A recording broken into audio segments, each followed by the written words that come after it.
Hey there, Pastor Mike here to update you about our What's Next campaign, give you more information about our trip to the PCC head office, to talk about your commitment cards and Commitment Sunday, and to talk about our charity status. First, thanks to everybody who participated and helped on our launch weekend. It was fantastic to see so many people engaged in worship and reminiscing about the past and dreaming about the future. I really am excited about what's next, and as it's becoming something that we're starting to see move closer and closer, more and more people are starting to get excited too. This week, Michelle Soul, Jason McLaughlin, and I took the ever so scenic drive up the 401 and down the 404 to visit the PCC head office in North York. We met with Victor Kim, the PCC principal clerk, and Don Muir, the deputy clerk, to discuss final steps as we prepare to leave the denomination. Both helped answer our questions and committed to finding answers to the questions they needed confirmation on. We primarily discussed reports and financial statements, how the land transfer will work, and how to ensure that funds committed to Nicaragua and the Rock Carrot are appropriately managed and that money goes where it's supposed to. We are currently preparing a report for them for the middle of May, and then they will bring it to the Presbyterian Church's trustee board meeting at the end of May.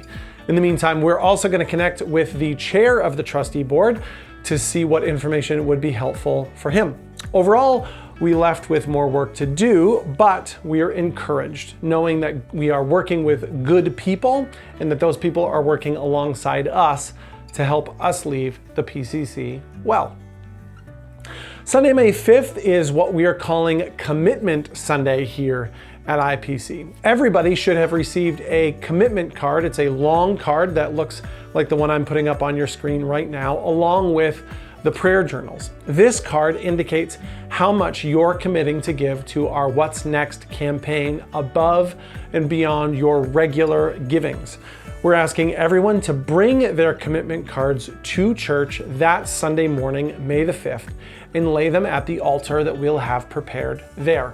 We'll have time in the service to bring your cards forward and a time to pray over what God is calling us to do next as a church in Innerkip. Some of you have asked, and this is a good question, some of you have asked if and when you should start giving the money you've committed. And that information has a lot to do with our charity status. Now, I don't know if you've ever applied for charity status before, but to say it's a whole thing is an understatement. We worked hard to gather all of the documents, and after a couple of roadblocks, we're now playing the waiting game as the application progresses through the system. We could be waiting for as little as a couple of months or as much as 6. And that is going to affect a couple of things on our timeline. The two most significant are setting up bank accounts and issuing tax receipts. Now, we've known that until we get our charity number, we can't set up bank accounts. I mean, we also can't accept any donations to the new church account, which is where, for now, we're thinking the campaign money likely needs to go to. With this knowledge, I wouldn't blame you if you had a couple of questions, because as we were working through this, we had a couple too. And they went like, could we have applied for our charity status earlier? Or why are we launching a giving campaign without yet having this part of it done? And both of those are really good questions. And like anything, there's layers. Our path to this point hasn't always been linear, and without boring you too much, I'm gonna give you the short version of the answers to those questions so that you know what we know. Regarding the charity status application, we've been in the process of our application for quite a while, and some things have happened that have slowed us down. When we started, we had enough time and we had margin built in, but as the process went on, we kept learning new things, and our margin kept shrinking. And I don't know if you've experienced this before, but sometimes when you're doing something for the first time, something new, you research all you can, you anticipate all you can, you talk to everybody you can, but things still don't go as fast as you'd like. Looking back, we maybe could have done a couple of things differently, but even with a lot of help and outside counsel, a lot of this process sort of just was out of our control. And for that reason, that's why we kept the launch going. Why we kept the launch going and the dates that we had is pretty straightforward too. We had some long-range planning and some timing that we had to do quite a long time ago. We had a timeline of everything that needed to happen to lead up to the launch of our What's Next campaign, and an idea of when we should be trying to leave the PCC. And because of the size and the gravity of this whole process and all of the work required, it's not something that we could sort of work towards for a while and then press pause and go, I think we're gonna wait now.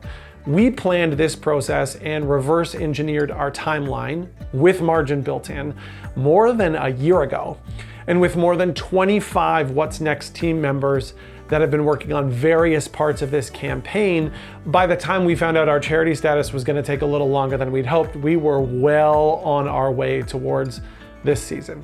So here's how we're looking at it. For us, it's a bump in the road for sure. It's just not a major one, and we're not going to allow it to distract us from the great things that are happening at our church right now.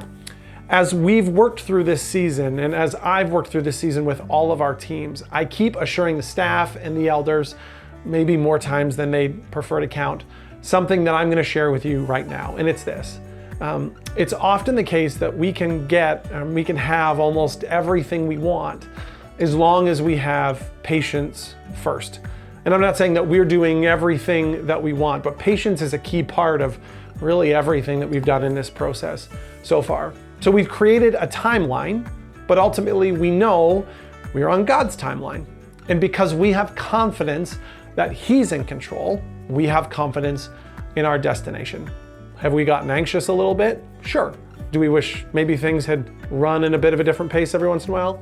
Yeah, but we still have that confidence that God is going to carry us through. We're going to talk a lot about that, as it turns out, this Sunday. So make sure you're here for that. So with all of that information, you might ask, well, what's next for me? And the answer to that is really simple and comes in 3 easy steps. 1, mark May 5th on your calendar and continue to pray about your participation in our What's Next campaign, and get ready to fill out your commitment card. 2, pray for the speed and deliverance of our charitable status that only God can control. Pray for us to end up at the top of an email chain or the top of a physical pile of papers or something. Pray for God to intervene in a way that no other person really could.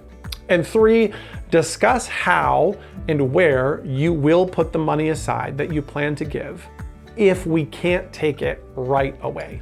Find a process in your home that allows you to put that aside so it's in a safe place and it's ready to give when we can take it in. Now, there will be more updates next week, but for now, keep working through your prayer journals. That's really important. Watch the testimonies of those in our church who have shared their experiences at whatsnextinterkip.com, and keep getting excited for what's next. We'll talk to you soon.